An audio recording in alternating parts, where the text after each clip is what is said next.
to Pete and Hannah's Watch List. I'm your host, Pete Mitchell. I'm here with my great co-host, Hannah! Hello, people. Hannah, we're here today for movie news. And before we do movie news with the great Hannah Mitchell, let us tell the viewers and the listeners what they should do. Pretty please leave a like and subscribe to our channel. Subscribe! Leave a comment down below any of your feedback or what movie you're watching this week. Hit the notification button and you'll get great content like this one, including we interrupt regular programming. Yeah. Where we looked at Masters of the Air. We also talked about the New England Patriots documentary. Not a Patriots fan, but it was pretty good. We also reviewed some movies this week. We reviewed one of the Oscar nominees. Yes, Zone of Interest, Driveway Dolls. And Driveway Dolls. Good movies. Yeah. Bit different. Yep. Yeah, bit different. That was a weird show, actually. And then tomorrow, 12 Angry Men. They're angry. The angriest. Hannah. We continue our series of looking at the Best Picture nominees. Now, so far we've looked at Anatomy of a Fall. We looked at Zone of Interest yesterday. We are going to look at American Fiction in the next couple of weeks because it's coming out next week on Amazon Prime. We haven't got it yet. We looked at Maestro and Barbie, and we looked at Past Lives and Oppenheimer. So we've got a couple more to go, and I thought we'd knock out 2 today. And the 2 that I think we're going to knock out are The Holdovers and Killers of the Flower Moon. Killers of the Flower Moon. Interesting thing. Let's start with Holdovers, Yeah. which is a slightly better movie. Thoughts? Should have got nominated for starters. It's hard to say since it does feel, I don't know, Oscar baity in a way. It is a very lovely film. I love how this film's shot, and I love the idea of this film, but this is a film that would have probably got nominated in, like, again, probably the 70s where this movie is set. And it feels weird that it's like, we're going to give, this movie a spotlight. I don't know, it just feels... It's the safest one on this list, I would say, of movies.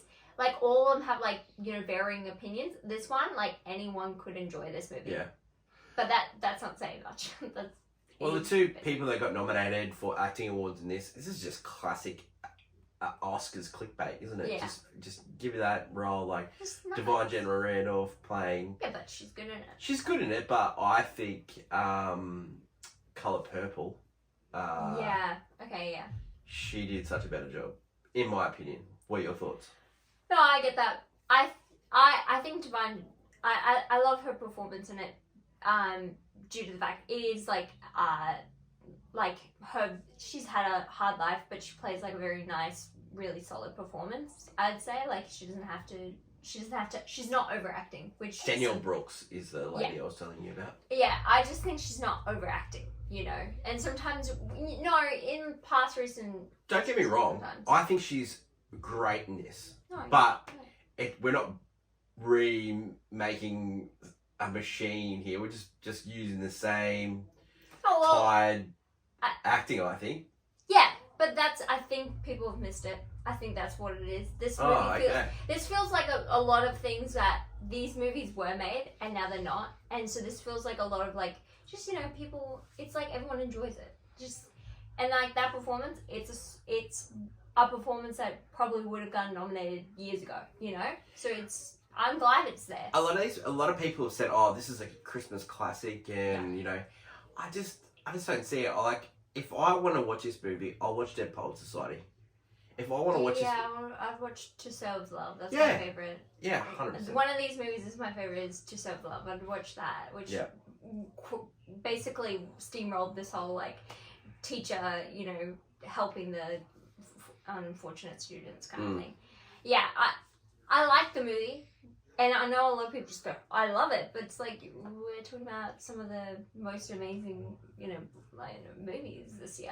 So it just feels safest, but weirdest, Yeah, well, safe, we gave it a golf clap. I think it's right on Dominic Sessa, who didn't get nominated, he did a great job in this.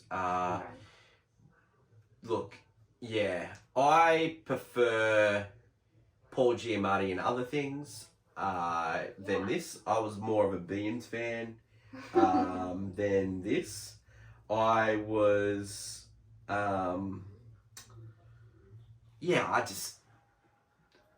could give or take this. I think it just fill in the numbers, personally. I don't think it's going to win anything. Other than I think Divine to around. That's it. Yeah, same. Final thoughts on Holdovers? It's good if you want to watch it. Like, it's a good movie. Would you ever movie. watch it again? If it was on and someone would watch it, sure. Like, I'm not going to myself pick it out of the lot. It also, because it's a Christmas movie, it has a song I don't like in it. And so I kind of, now I'm like, I don't think I'd watch it. It's okay. It has a song in it. I just can't do it. Okay, people. Can't do it. Let's change subject. Let's go on to a happier subject. Oh, wait. No. Oh, man. Killers of the Flower Moon. Starring Leonardo DiCaprio, Lily Gladstone. She's great. Incredible. Martin Scorsese. Mm-hmm. Yeah. Robert De Niro. Yeah, what's the movie about?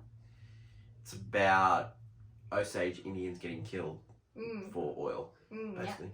Yeah. Pretty much. Hannah and I didn't like this movie. No.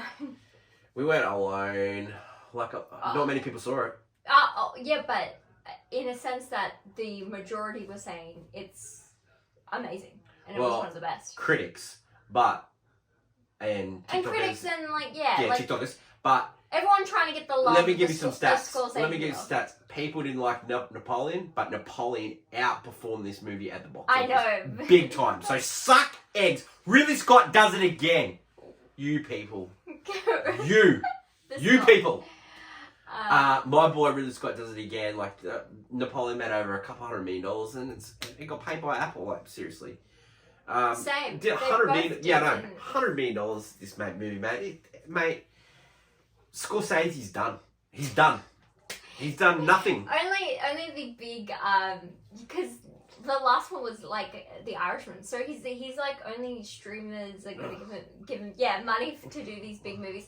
I think this one is just the problem with this movie is that everyone who's hyping it up, which are critics and like lovers of Scorsese and such, they're hyping up a movie that kind of just really doesn't live up to any sort of expectations. It's long and boring and like, criticism. Your boy's in it though. But like, Frasier. Yeah, for like 3 minutes. Lithgow's in it? For a minute. Yeah. But I would say like, we're talking about I'm gonna go, it's long. Oppenheimer is the same length and I enjoy every moment. Yeah. Whereas this movie, I enjoy no moments. So, length is not the issue here. It's the movie. Okay, there was an idea when they first mooted to this movie. It was who done it. Leonardo DiCaprio was supposed to play the FBI agent, and he was supposed to work out who was killing the Osage Indians. Yeah. And Lily Gladstone's part was small, and then they fleshed her part out, and then they created this. Except for the Lily Gladstone bit, which I think she wasn't in enough for me at all. It should have been that movie. They should have done the FBI thing. Leonardo DiCaprio is the FBI agent. He could have played the FBI agent in age. Yeah. He's too old to play this guy. Or he could have played Robert De Niro's part. He was way too old to play that part. I would have liked that movie of the FBI chase. And Scorsese wasn't up to this task. He wasn't. The reason they didn't want to do the FBI route, one of the reasons I heard was the fact that it was the whole like FBI savior thing where they didn't want the FBI coming in. But they didn't have to do it that way. But here's the thing. In the movie, when you're watching the movie, they do come in and save the day. That's just how. Unfortunately that's how the events were played out, and done horribly in the movie, by the way. Yeah. Horribly. Yeah. This movie just is so dumb because it's also trying to be a whodunit. Like, at the same time, because they're trying to, I don't know why, from the first 5 minutes, it's, it's Strauss? It is Strauss. It's Robert De Niro. And so why are you sitting the whole movie Yeah. just watching him continue to do the same things he's done in the first half hour, and then we've watched another 2 hours of him doing it, and also the unbelievability. I do not believe for a second, like he could love Lily Gladstone, like Leonardo DiCaprio's character could love Lily Gladstone, but here's the thing.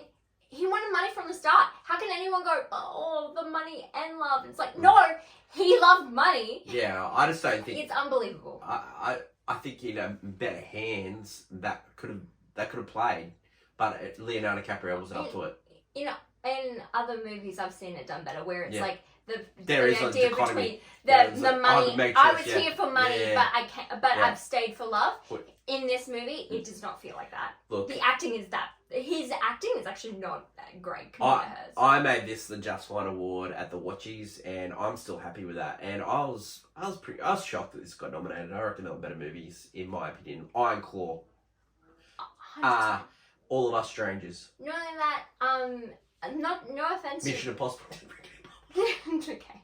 No offense to that. Even like the music, they chose the song they used as best original song, which also is a strange choice considering there has been a lot of movies, and I've never heard anyone talk about the original score, the song from this movie. A song from I know, I've heard, like when you hear about this, when you like that comes up, but no one's put that in the race, so they've just chosen it obviously for a reason. But like there was also The Fire Inside were flaming hot with the music for Diane Warren. Now I've seen Fire Inside. It was a fire movie, but I cannot believe they got nominated. It's because Diane Warren. That's why. Yeah.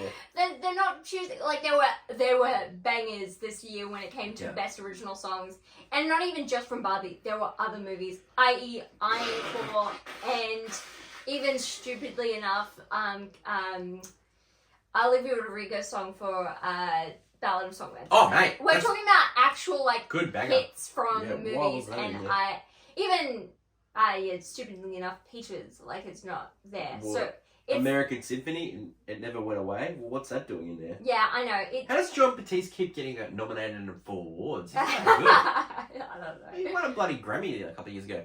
That is our thoughts on Kills Fella Moon. Now, look, I know it's clickbaity, it's controversial, but it's just our honest opinions. We prefer All of Us Strangers and Iron Claw. We just do. We just, they were our kind of moves, We just thought they were better. That is it for Clickbait this week. Let us go over to my favourite segment, Hannah and Movie News. Welcome back to Movie News. This week, have you heard of this thing called sand? It's like hard and coarse, and it gets everywhere. Well, you better prepare for a sandstorm, because Dune Part 2 arrives in cinemas. That's right, Timothée Chalamet is back as Paul, that young duke that unfortunately lost his dad. And well, he's got some new friends, and he's hoping to reunite some people and bring together a group that can hopefully overthrow the people that wronged his family. Yeah, that's right, we're in for a ride. A sandworm of a ride. That's the movies we're seeing this week. Leave a comment down below on when you'll be seeing, and until next week, bye! Oh, God, I'm looking forward to this week. Dune Part 2. Ooh. I'm going to see it at IMAX. Hannah's going to see it soon as well. Yes. So, I'm really looking forward to it. That should be some good stuff. Thanks, Hannah. Yeah. Great week. But we've got one more episode this week, and it's 12 Angry Men. Yep. So it should be some good stuff. Angry and men. Men. Manly men. Woohoo! Thanks everyone for watching. Don't forget to like, follow, and subscribe to our channels. Hopefully by next week I will be better and I won't have this silly cold and talk like I have been. Yeah, I'm struggling. Anyway, thanks everyone for watching. For those YouTube viewers, stick around and you'll get the answer for Can You Guess the Movie? Good stuff. That is my lovely co-host Hannah. Long live cinema. Until next week, or tomorrow when we're watching AFI Top 100, it's bye for now. Bye!